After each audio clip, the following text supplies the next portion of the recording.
भैया के सामने भाजपा ने भी उतार दिया अपना उम्मीदवार। अखिलेश के बाद योगी भी राजा भैया को नहीं पहचानते। कुंडा और बाबागंज में राजा भैया का वर्चस्व तोड़ने की पूरी तैयारी। जनसत्ता दल की आरी को अब कमल और साइकिल मिलकर तोड़ डालेंगे। प्रतापगढ़ और राजा भैया को अब तक एक दूसरे का पर्याय माना जाता था। सियासी पंडित से लेकर आम जनता तक सब ये मानते थे कि यहाँ की सियासत में बस एक ही नाम गूंजता है और वो नाम है राजा भैया का। लेकिन इस बार पहले अखिलेश यादव ने राजा भैया को झटका दिया और अब भाजपा ने भी जोर का झटका धीरे से दे दिया है। भाजपा ने प्रतापगढ़ के 4 विधानसभा क्षेत्र में उम्मीदवारों का टिकट फाइनल कर दिया है। पार्टी ने पट्टी से कैबिनेट मंत्री राजेंद्र प्रताप सिंह और मोती सिंह, रामपुर खास से नागेश प्रताप सिंह, कुंडा से सिंधुजा मिश्रा, बाबाजीगंज सुरक्षित सीट केशव पासी को मैदान में उतार दिया है। उम्मीदवारों की घोषणा होते ही फिर से कुंडा सीट चर्चा में आ गई है। कुंडा में एक तरफ जहां समाजवादी पार्टी ने यादव कैंडिडेट को ही टिकट दिया है, तो वहीं भाजपा ने ब्राह्मण को टिकट देकर राजा भैया की मुश्किलें बढ़ा दी हैं।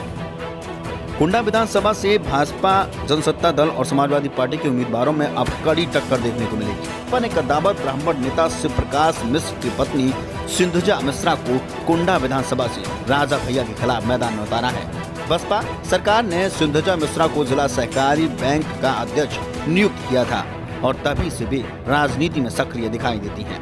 अब 2022 में भाजपा में शामिल होने के बाद पार्टी ने उन्हें कुंडा विधानसभा से उम्मीदवार बनाया है। सिंधुजा की टक्कर समाजवादी पार्टी के साथ ही राजा भैया से होगी। माना जा रहा है कि अगर कुंडा के सामान्य और ब्राह्मण वोट बैंक को भाजपा अपने खाते में कर पाती है तो राजा भैया के लिए जीत बहुत मुश्किल हो जाएगी। यादव और मुस्लिम पहले से ही सपा प्रत्याशी गुलशन यादव के पक्ष में लामबंद दिखाई दे रहे हैं। कुंडा के साथ ही प्रतापगढ़ की बाबागंज विधानसभा सीट भी खासी चर्चाओं में है। बाबागंज विधानसभा सीट से भाजपा के केशव पासी पर भरोसा जताया है। केशव पासी इसके पहले बसपा से 2007 में चुनाव लड़े थे, लेकिन हार का सामना करना पड़ा था।